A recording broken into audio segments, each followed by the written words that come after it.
Queridos irmãos, boa tarde. Já estamos no nosso horário, os nossos amigos espirituais já estão aqui. E desde que a gente entra na porta ali embaixo, nós já estamos sendo atendidos, tá?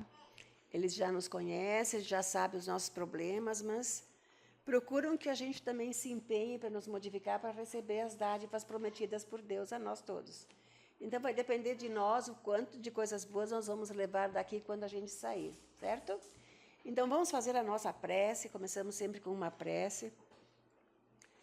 Em primeiro lugar, sempre agradecer a Deus. Agradecer pela oportunidade de estarmos nessa vida, nessa encarnação.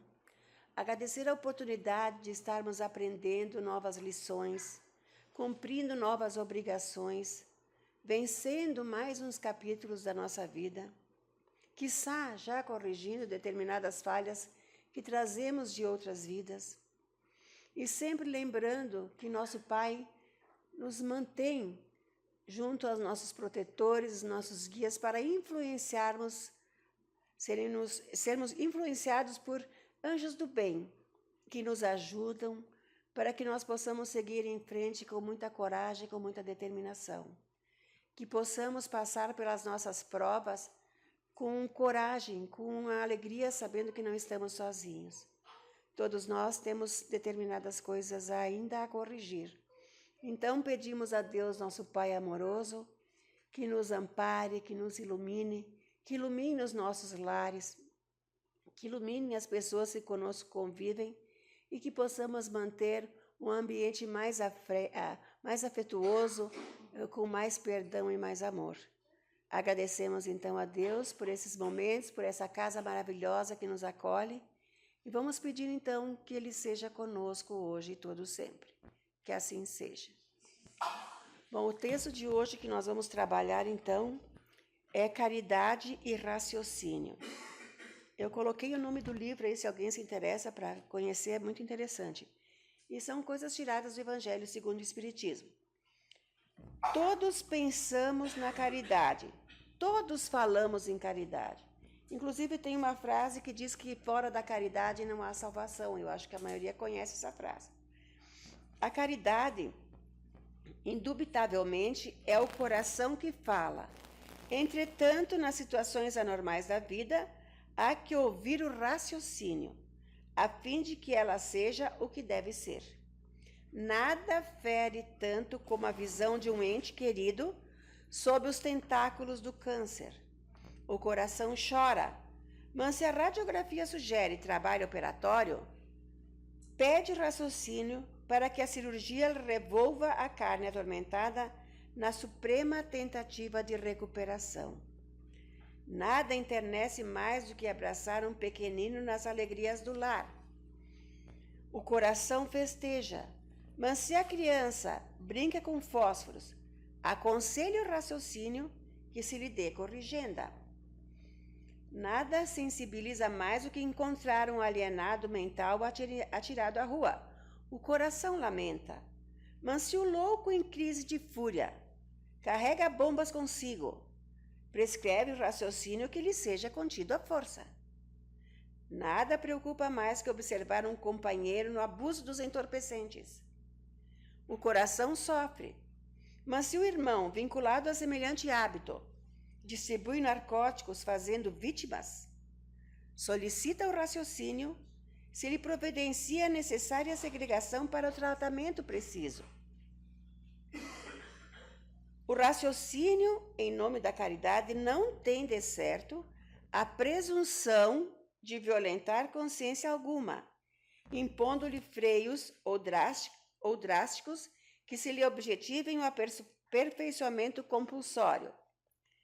A misericórdia divina é paciência infatigável com os nossos multimilenários desequilíbrios, auxiliando a cada um de nós através de meios determinados, de modo a que venhamos de modo a saná-los por nós mesmos, com o remédio amargoso da experiência no veículo das horas. Surge a autoridade do raciocínio quando os nossos males saem de nós em prejuízo dos outros.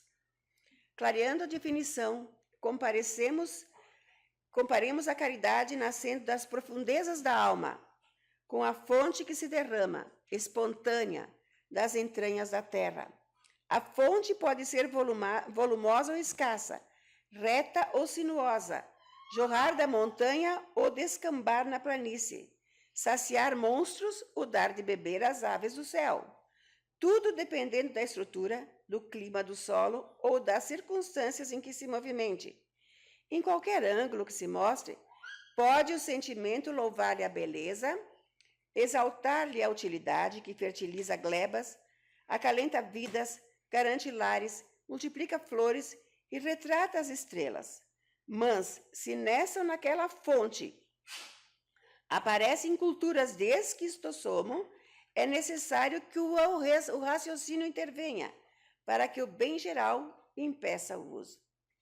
Não sei se ficou claro esse texto, mas eu achei bem bacana, porque a gente percebe que muitas pessoas, por amor aos seus principalmente, cometem às vezes muitos abusos no sentido de proteger, de fazer o que ele precisa sem usar o raciocínio, que às vezes está estragando aquele ou aquele ente querido, com excessos de sim, porque não também é amar uma criatura quando aquele sim exagerado interfere na vida de outras pessoas.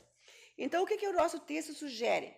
Que enquanto nós não estivermos magoando os outros, porque o que acontece? O homem ainda não se libertou de duas chagas piores que tem: o orgulho e o egoísmo. Tem gente que não consegue ver essa caridade, porque ainda está no eu e eu. Então, essa pessoa, primeiro, ela vai se beneficiar, para depois olhar o seu irmão, ver o que é, né? Eu até coloquei umas coisas que eu quero comentar com vocês, para vocês entenderem o que eu quero falar. Por exemplo, Francisco de Assis, todo mundo sabe quem é, né? O nosso santinho querido lá de Pádua. Ele era muito bom, tanto que ele nasceu numa família em que o pai era um senhor de escravos muito rico, tinha muito dinheiro, e ele não queria ser igual ao pai. Ele queria modificar a sua vida, e ele via que o pai tinha muitos escravos que padeciam horrores, e ele queria libertar aqueles escravos. E uma noite ele disse assim: eu vou fazer isso, enquanto estiverem todos dormindo, eu vou lá, abro as cercas e todo mundo vai vazar, os escravos vão tudo embora e ser livres. Aí, durante a noite, apareceu um anjo para ele, e ele disse: não faça isso, meu irmão. Esses irmãos que estão agora sob a capa de escravos foram pessoas em vidas passadas cruéis, desumanas e que vitimaram milhares de criaturas. Se você os soltar, eles vão cometer os mesmos atos da outra vida passada. Eles, com liberdade, iriam fazer atrocidades com as pessoas. Então, é importante que eles fiquem aí. Então, é uma maneira de a gente ver, porque nós também pedimos para os anjos amigos determinadas coisas, mas eles não nos dão tudo, porque se eles nos dessem o que nós pedimos antes de vir para cá, nós cometeríamos os mesmos atos passados, porque a carne é fraca e a tendência do espírito é repetir os mesmos erros de outras vidas. Por isso que não sai daquilo. Uma encarnação, duas encarnações, três, e vai indo e comete sempre os mesmos desatinos. É aí que a gente tem que mudar, né? Tem uma história de um homem que era cego, surdo e sem os membros superiores. Na iminência de perder agora os membros inferiores, os amigos deles, que eram da espiritualidade, pediram aos espíritos: mas por que mais esse castigo? Já era surdo, já era cego, não tinha os braços, por que agora ele ia perder as pernas também?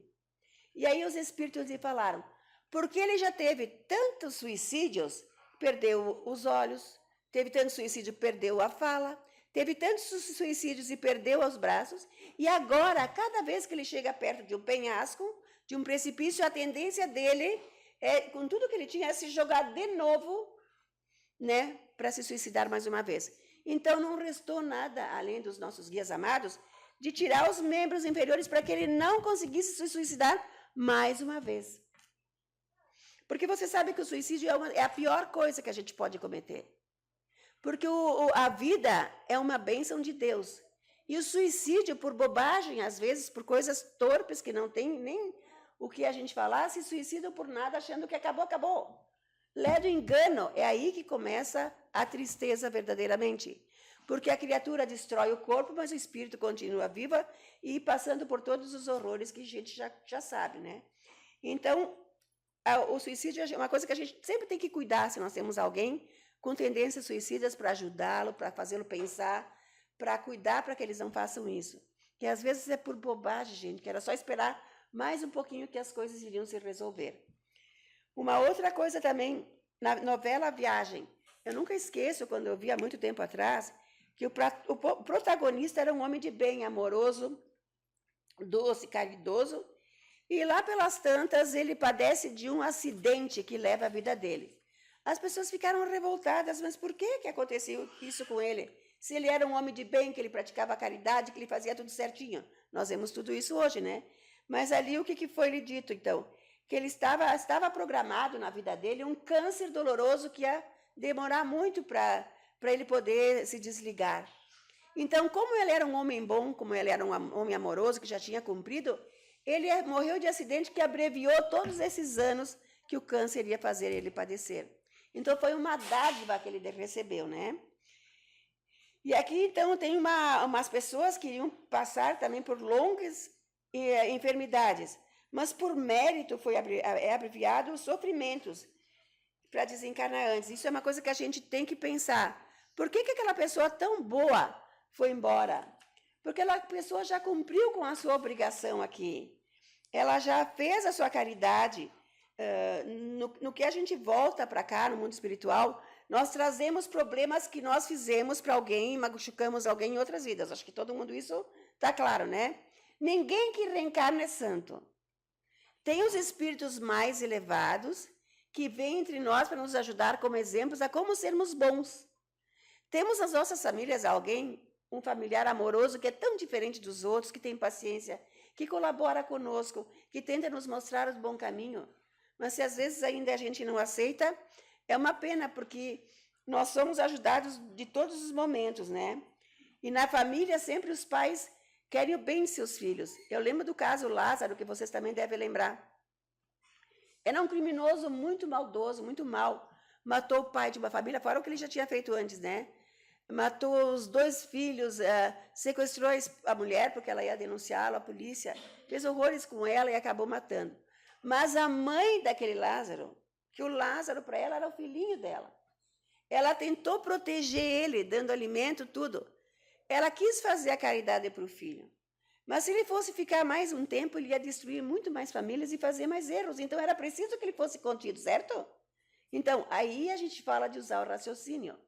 Porque nós não podemos achar que as pessoas podem fazer tudo. Eu já vi muita... Como eu trabalho em lugares assim, que famílias com vulnerabilidade social, eu percebo muito isso.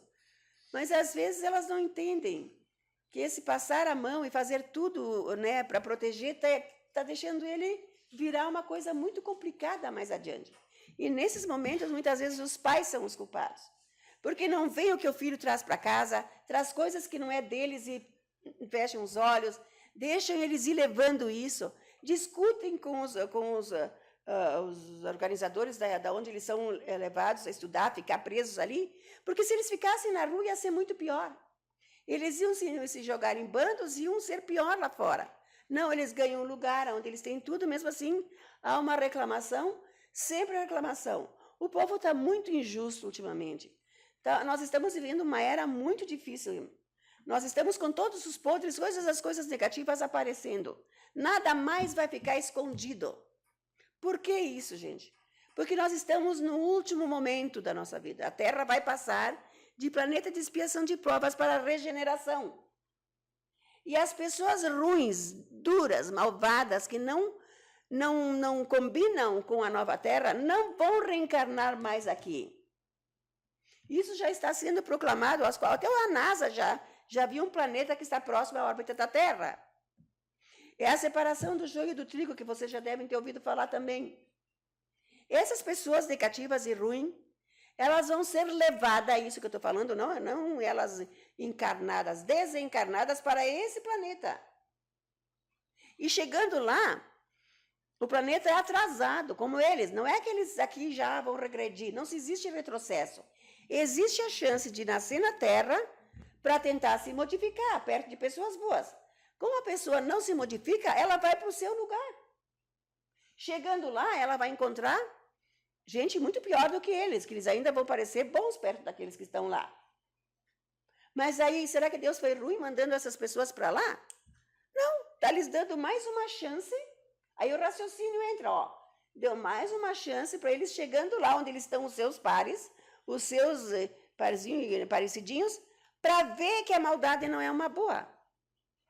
Quanto criminoso que mata, às vezes, um pai de família, sem coração, sem pensar daquela pessoa, que ela tinha uma vida, que ela tinha filhos, que ela tinha coisa para fazer. Aí vocês acham, então, como muitas religiões falam, ele está chegando perto da morte, se ele pedir perdão, ele está salvo. Será que é fácil assim? E ainda vai estar do lado direito de Deus. É muito fácil, não é verdade? O que acontece? Deus perdoa no sentido de que ele pediu perdão, reconheceu os seus erros. Tudo bem. Ele vai ter ali o início da sua mudança, mas ele vai ter, pode ser que ele tenha passado 20 anos preso pela sociedade, ele já pagou seu crime, mas ele vai para a espiritualidade, vai lá analisar no seu filme da vida dele, ver o que ele fez, quando ele voltar para encarnar, porque ninguém fica sempre lá ou sempre aqui, isso não existe, a gente alterna. Então, quando ele estiver lá, que ele vai ver que ele tirou aquele pai daqueles filhos que poderiam ter entrado num caminho certo, direitinho, e deixou eles, né, à mercê da vida, e eles enveredaram por caminhos errados. Ele é culpado disso, porque foi ele que matou o pai das crianças. O que vai acontecer? Numa próxima vida, esses filhos virão a ser os seus filhos. Ele vai ter que repor, isso é uma das coisas que acontece. Ele vai ter que repor o amor que eles perderam. Ele vai ter que resgatar aquele erro que ele cometeu. E é isso que acontece. Deus é bom, mas é justo. E a justiça pode não acontecer nessa encarnação, mas vai acontecer numa próxima. Tá? Então não tem como nós escapar. O Pedrinho fez, se safou e se mandou do nada. Coitado do Pedrinho. Era melhor que ele tivesse resgatado aqui algumas coisas do que deixar tudo para o próximo. Aí a pessoa, eu não quero fazer nada, eu não faço nada de mal para ninguém. Tudo bem, não faz nada de ruim, mas também não faz nada de bom. Perdeu um tempo precioso. E o que vai acontecer? Vai ter que resgatar começando tudo de novo. E se atrasa mais na espiritualidade. Não temos só uma vida, não, vamos ter várias. Então nós temos que fazer a caridade, sim. Fora da caridade não há salvação. Fazer como Jesus, ele veio aqui e ficou X par de anos, a controvérsia 35, 36, 33, sei lá. Mas não importa, o que importa é a missão que ele trouxe. Cumpriu? Cumpriu. Ajudou, mostrou, se deixou imolar, fez tudo o que ele podia para ajudar as pessoas. Quem que o matou? Os próprios os judeus, que era, então, a própria raça dele. Então, nós sabemos que não é fácil estar na Terra. Nós não viemos aqui para passar férias, achando que nós temos que passar sexta, sábado, domingo, bebendo, se divertindo, aprontando, fazendo, acontecendo, e depois, então, eu vou lá de santo trabalho, segunda, terça, quarta, quinta. Não, depois eu começo tudo de novo. O que a criatura está fazendo aí?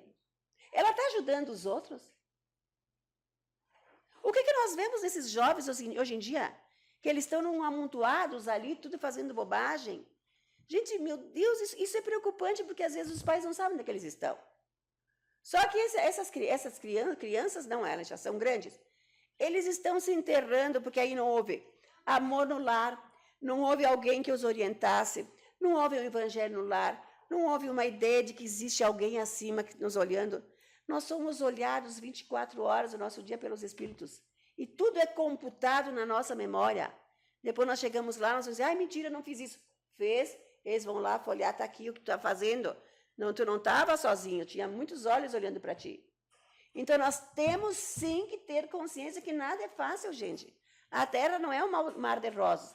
Mas se nós vamos computar a nossa vida, quantos dias melhores nós tivemos durante todo esse tempo do que quantos dias amargos? Quem teve dias muito, muito amargos é o resgate. É um resgate. Às vezes fez muita coisa e agora a encarnação é um pouquinho dura, mas nunca está sozinho. Os espíritos estão aí para ajudar, para ajudar. E eu vou dizer uma coisa para vocês: todas essas calamidades que estão acontecendo, esses maremotos, terremotos, essa água que não tem fim, não se sabe nem de onde veio. Ninguém que padece desses problemas, é sempre os mais pobres que pagam. Não é verdade. Ele pode ser pobre agora, mas na outra encarnação, se a gente vai analisar, que tem como a gente vê a vida passada, o cara tinha dinheiro e não ajudou quem podia. Hoje ele vai passar a mesma coisa que fez os outros passarem. Não tem como não pagar os nossos erros. Nós resgatamos, sim. Pode não ser agora, mas pode deixar lá para diante, para que a gente se livre desse débito e recomece tudo de novo mais feliz. Então, gente, a nossa obrigação é orar. Orar para as pessoas que estão precisando, orar, manter o pensamento equilibrado, passar por esses momentos que nós estamos passando sem se deixar envolver tanto, parar de assistir 24 horas do dia notícias ruins, porque isso traz para dentro de casa uma energia tão pesada que parece que baixa a gente. Então, nós temos que ter cuidado. E não tecer comentários de casos que aconteceu, porque às vezes nós somos injustos e acabamos falando de uma coisa que não é bem aquele jeito que nós estamos vendo. Nós não conhecemos todos os detalhes. E os obsessores que estão envolvidos nesses eventos acabam se jogando contra nós. Então, cuidamos com o nosso pensamento, que o pensamento é a coisa mais importante que nós temos, que do pensamento parte para a ação. Eu posso pensar, até que eu quero, vou e faço. Então, temos que cuidar com o pensamento, fazer prece antes de dormir, que a gente sai do corpo, se encontra com os nossos guias e protetores, agradecer a vida quando nós acordamos, porque nós temos o dia inteiro para fazer diferente, e com certeza aqueles que têm boa vontade, os espíritos do bem vão juntos para ajudar. Nós nunca ficamos sem a ajuda de Deus, mas quando nós afastamos eles porque queremos fazer do nosso jeito e ainda somos egoístas e somos orgulhosos, ele sai de perto de nós, então deixa o cara fazer como ele quer. Depois, se ele quebrar a cara, né? É ele por ele. Mas lembrando sempre que Deus não abandona nenhum de seus filhos. E nós que estamos numa casa do caminho, devemos agradecer por essa casa que nos acolhe, que nos recebe, ela fica fechada aqui, fora esses momentos que nós estamos aqui, cheia de proteção dos espíritos do bem. Cada um, quando chega, recebe ajuda, vocês são consultados, vocês são analisados, os anjos do bem protegem vocês.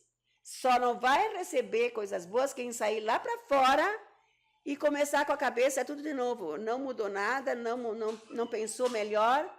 Aí vai de braço dado com o obsessor, né? Porque eles não podem entrar aqui, mas eles podem seguir com vocês lá fora. Então, gente, se eu estou numa casa espírita que me protege, que me ajuda, eu quero levar essa proteção, essa ajuda para onde eu for. E eu vou levar, porque eu mereço, eu não preciso ficar com os espíritos que me incomodam, que ficam me assoprando coisas negativas. Temos que cuidar, gente. Porque o mundo espiritual não é lá embaixo, ou lá em cima, ou lá não sei. É do nosso lado. Só que em outra dimensão. E conforme nós pensamos, nós atraímos. Que bom se nós vamos atrair só os bons espíritos, né? Vai depender de cada um de nós. Certo, meus irmãos? Antigamente, quando eu era pequena, meu pai dizia, succolerete. Nós éramos italianos, né? Então ele dizia, cuida com esses teus pensamentos, porque dos pensamentos é o que gera o resto. Vamos fazer a nossa prece, então, agradecer aos nossos anjos amigos que já estão aqui. E os nossos irmãos, vamos nos preparar para o passe, então. Agora nós vamos receber as graças do Senhor. Cada um vai receber conforme a sua necessidade, o seu merecimento. Então, irmãos amados, vamos neste momento aproveitar os instantes que nós estamos aqui. Existem muitos anjos amigos que vêm em nossa proteção e que muitas vezes buscam as essências das matas para ajudar na nossa dor física. Então, nós somos todos gratos. Gratos a esses espíritos maravilhosos e bons, gratos a esse Pai de infinita misericórdia que nos aceita como somos. Agradecer ao Mestre Jesus, nosso exemplo, nosso Mestre. Agradecer aos nossos amigos espirituais que estão sempre nos soprando os bons conselhos. Que possamos ouvi-los mais, termos os nossos momentos de silêncio, fazermos as nossas preces e aqui nem agora pedir, Pai, muito obrigado, em primeiro lugar. Obrigado pelas tuas dádivas. E te pedimos pelos irmãos que sofrem, seja nos palacetes, seja nas choupanas, seja nas prisões, seja nas ruas, seja em qualquer lugar aonde houver a dor. Que uma fagulha, Pai, do teu imenso amor, possa abraçar essas criaturas, para que eles se sintam amparados e protegidos. Nós somos todos gratidão. Te agradecemos por esses momentos, por essa casa que nos acolhe, por esses espíritos amigos que torcem por nós. Te agradecemos, Pai, pelo nosso alimento, pelo nosso dia. E agradecemos, inclusive, pelas pessoas que não gostam de nós. Que a tua paz maravilhosa esteja em todos os lares. E que nesses momentos que antecedem o Natal, aonde descem do alto inúmeros irmãos para nos ajudarmos a sermos mais fraternos, mais perdoando mais os nossos irmãos e pedimos perdão pelas nossas falhas. Sejamos, então, mais amorosos, mais cordatos e mais agradecidos. Possamos voltar para os nossos lares com muita paz, muita luz e que Deus acompanhe a todos. Que assim seja.